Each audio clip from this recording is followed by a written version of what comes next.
You're tuning into Black and White Sports on YouTube. The no-holds-barred truth on sports.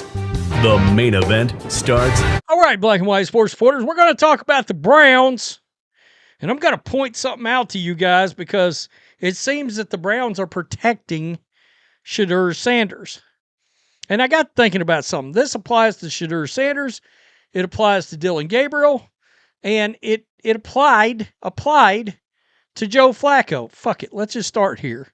It applied to Joe Flacco. Let me show you something. Let me show you guys something. Joe Flacco, after he got to the Bengals, all right, this was his first game right here.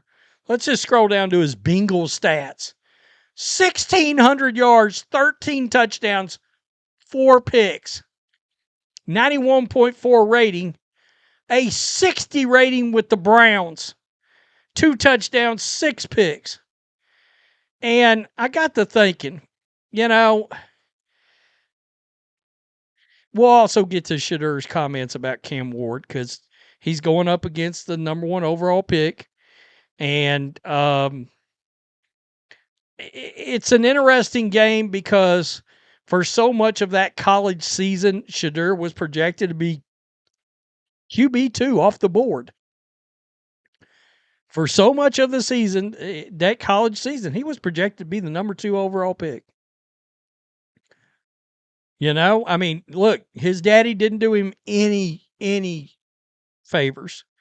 Should have hired Drew Rosenhaus right off the bat. As soon as he decided I'm going pro for sure, hire an agent because an agent would have been brutally honest. All right. So check this out. Browns are trying to protect Shedeur Sanders. All right. The amount of proverbial ink spilled by the Browns quarterback room this year has been extraordinary. Some might need keyboards, especially the S key. Now that Shedeur Sanders is a starter, the statistical facts are quite simple in 2.5 games. The only number I'm worried about in all of this is that one right there. You guys know from my Caleb Williams video I did, in this day and time, you've got to get that completion percentage up to, walking in the door out of college, it ought to be 63%, I think. It's especially considering how accurate he was in college. But check this out. According to an anonymous NFL personnel evaluator, Cleveland's coaches have a plan. Quote, you can tell they are trying to protect him, which you want to do with almost all rookie quarterbacks. But overall, I thought he looked comfortable in the pocket. He just needs time. Now, I've told you guys, I'm going to be fair to Shedeur. I believe he's looked better in the pocket than I thought he was going to. I thought he's had fairly good pocket presence. I saw him step up in the pocket and make throws a couple of times the other day. Something I was worried about. He's working on it. But the reason I started this with Joe Flacco, the talent around you matters. It does. And I think you're finding out, you have found out in the past about certain quarterbacks that got drafted. Geno Smith, Sam Darnold are 2 right off the bat I can think of. Mac Jones is another one.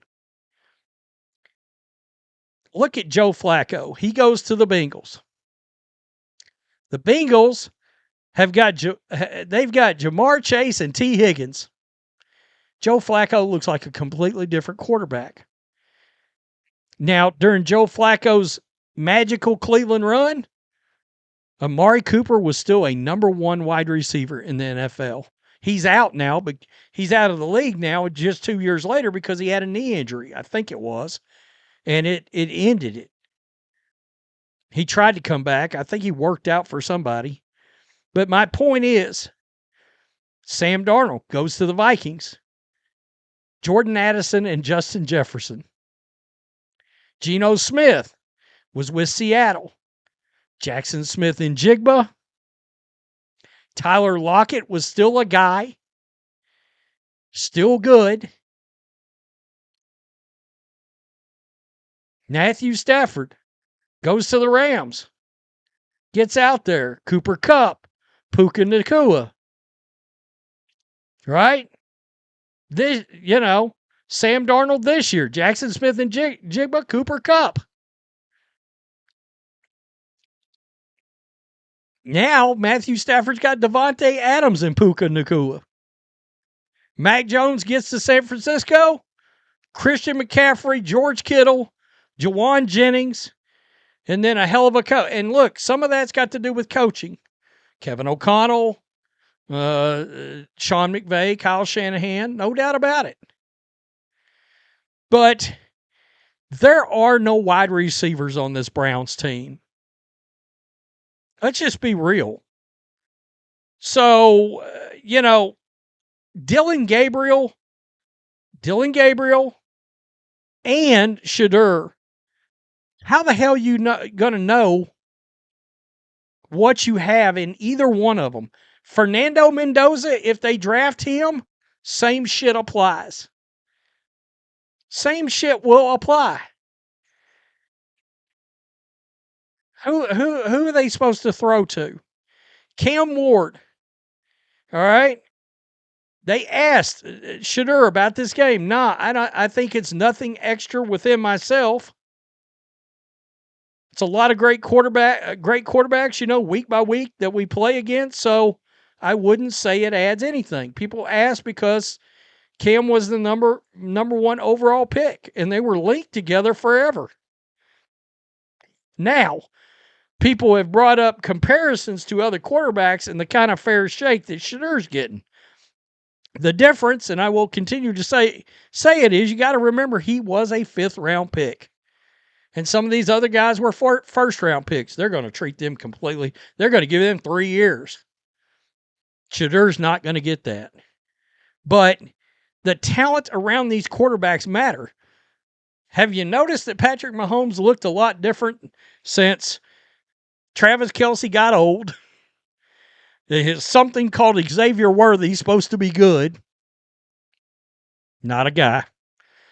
The carcass left over by Hollywood Brown. I mean, he from the moment Tyreek Hill left, that offense changed. And yeah, he held it together because Travis Kelce had another couple of years in him, and he got through, and they figured it out with running backs. But now Kelce's old, and Mahomes doesn't look the same. Josh Allen, who the hell has he got throw to? Nobody. It's remarkable what he does. It is. Jalen Hurts. You got Devontae Smith and A.J. Brown. Goes to 2 Super Bowls, wins 1. It does matter what is around these quarterbacks in today's National Football League with the rules set up the way they are, where you can just wear guys out across the middle of the field. You get my point. Slot receiver. So, the Browns may give up on Shedeur, and a lot of these quarterbacks may be given up on. That's what scares me about J.J. McCarthy. You got a good quarterback coach, and you got 2 real weapons at wide receiver. 2 of the best weapons at wide receiver in the league. Look at how bad Geno Smith looks right now. Well, what is he throwing to? Chip Kelly had a personal grudge against Jacoby Myers, traded him. He was far and away their best receiver the last 2 years. Traded him. Tried to elevate something called Trey Tucker. I mean, and Brock Bowers came back, finally. He's been hurt. Geno hadn't had nobody to throw to. After throwing to Jackson Smith and Jigba, who may have 2,000 yards receiving this year.